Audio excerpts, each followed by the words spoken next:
In this video, we are at Merk Waardig's Valhalla. That is a Colt Celeste. You will not see many of those, or a Mitsubishi Celeste here, sold as a Colt Celeste in the UK. I've already covered this event in some detail, but there is still so much to see. So I'm going to pick out some favourites of what's here right now. Like this Daihatsu Miragino. Oh, here goes the Matra M530 again. Lovely Volvo 144.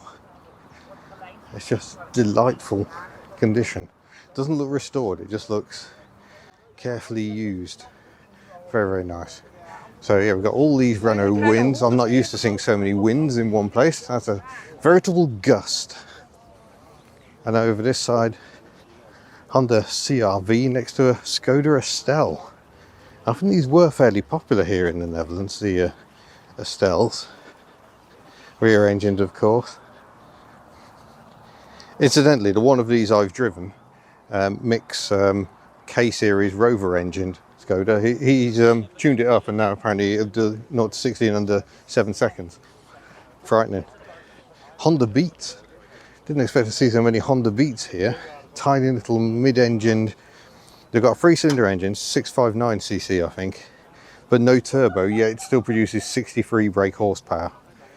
Massively impressive. Renault Super Sanks. This one a convertible, really nicely done. I think this is a Lancia Epsilon, slightly odd looking thing, but very, very popular, very strong seller all around Europe. Oh, there goes the Reliant again. So people enjoying test drives of that. The 121s we saw earlier, Nissan Almera, and it's a saloon, which is quite rare. I think these were quite popular in Ireland, but not so much in the UK. Hyundai Sonata. Sorry, Hyundai. I've got to get my pronunciation correct, haven't I? So yeah, the 121s. Pontiac Fiero. Didn't see that earlier at all.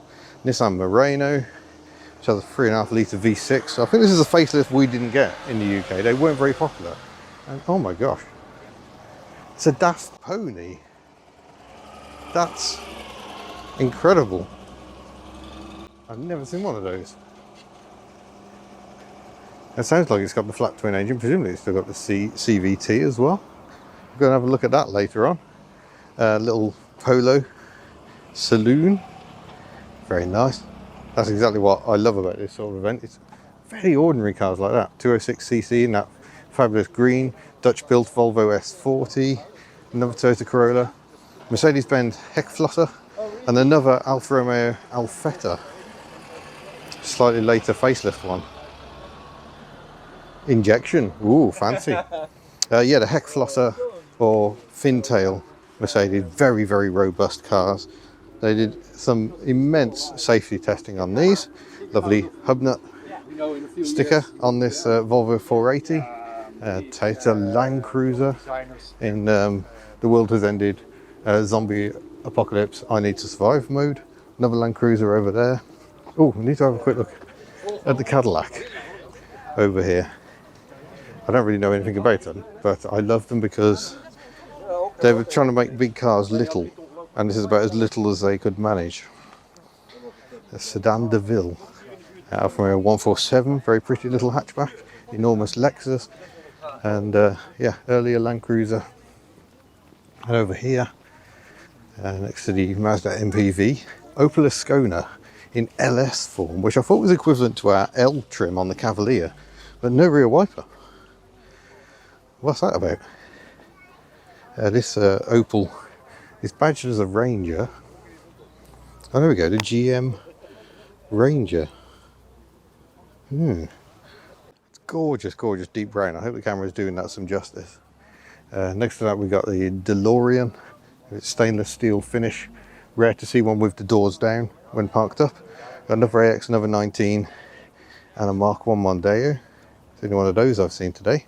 Volvo 940, a Lada, but definitely that doesn't look like the original engine. And a Chrysler 160.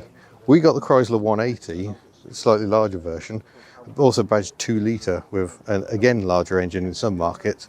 Australia had them with some big V8 in, I think. Again, super rare. So great to see. It's effectively a supersized Avenger, and they were a complete disaster really. They didn't sell any numbers at all. Lovely rear lights.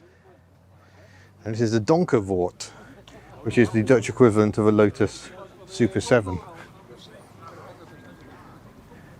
And we'll just head over there, but first of all I need to let little Matcha come past again. Isn't it just brilliant? A riot of lines and curves. Amazing. And possibly my car in the show is this Hudson Super Wasp over here. It's absolutely gorgeous. Hudson was the first of the manufacturers to do this really low sort of look, so they almost look hot rod from the factory. That is not modified, that's how they came out the factory. It's got a swamp cooler on it, you fill that with water. Water cools the air, cools you down as you drive along.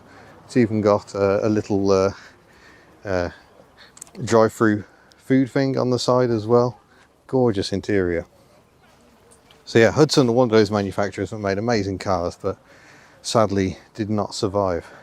Saab 9-3 convertible is very nice, as is this brown Opel Manta. Just lovely.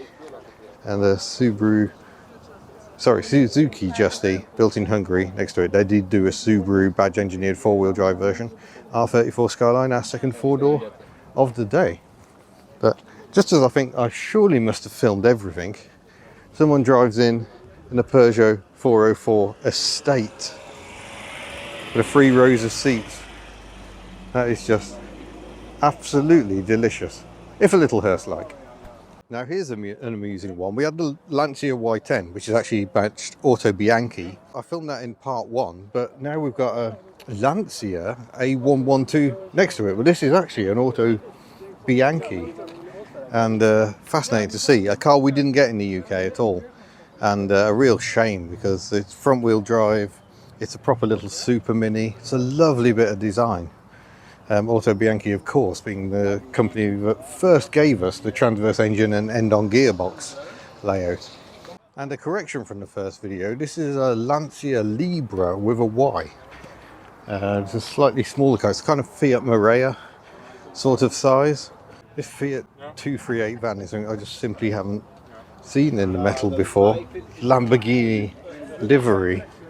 Absolutely lovely. It looks like a scaled up 900, but the 900 van was of course rear engine, and this is sort of mid-engined. I think it's underneath passenger and driver. But there's still lots of cars that have appeared while I've been having a lunch break and having a chat with people, but we need to try and find, so let's go and do that. Now here's an absolute beauty. I don't think I've ever seen one of these in the metal before. Peugeot 203 Cabriolet, complete with big spotlight. What an absolutely beautiful car. And that's kind of what this event has been like from the very start. It's just so many cars I'm not used to seeing. Over here, Sunbeam tended to be the export name on Hillman, so we've got a Hillman Imp badge Sunbeam, and also a Sunbeam Avenger. Should we check if it's got the hockey stick rear lights? Or it's a GLS, so it's got the vinyl roof, and of course it has. Marvellous. And there's this thing I've forgotten what it's, Pontiac Bonneville, I think. That is a delightful slab of beige. Yeah, it's just incredible. There's so many ridiculously wonderful cars here. Headlamp wiper moment on this BMW E28. Lovely. And another one for Miss Hubnut over here. It's a Daihatsu Hijet, but this is a later Piaggio Porter badge. So Piaggio bought the rights to it effectively, I think.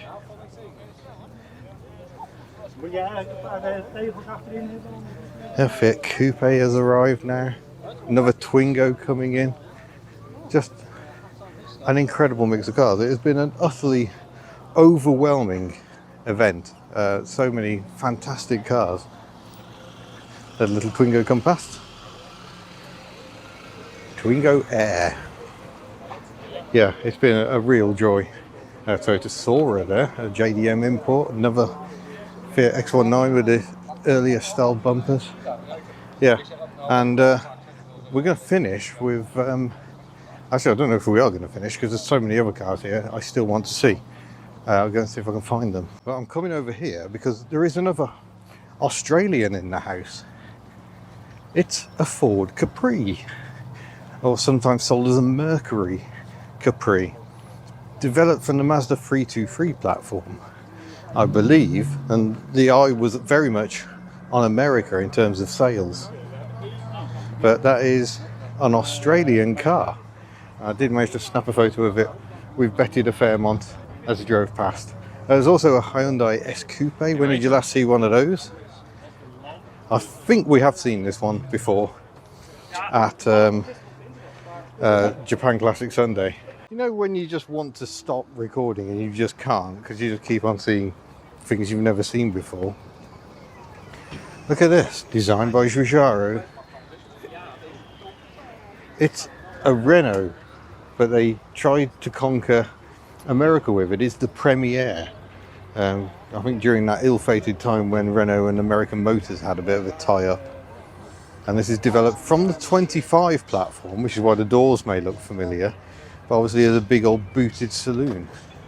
This one apparently lived in Detroit, but it's also got a Florida plate on it. So again, never seen one before. And incidentally, the Nissan Exa was designed in the American design studio.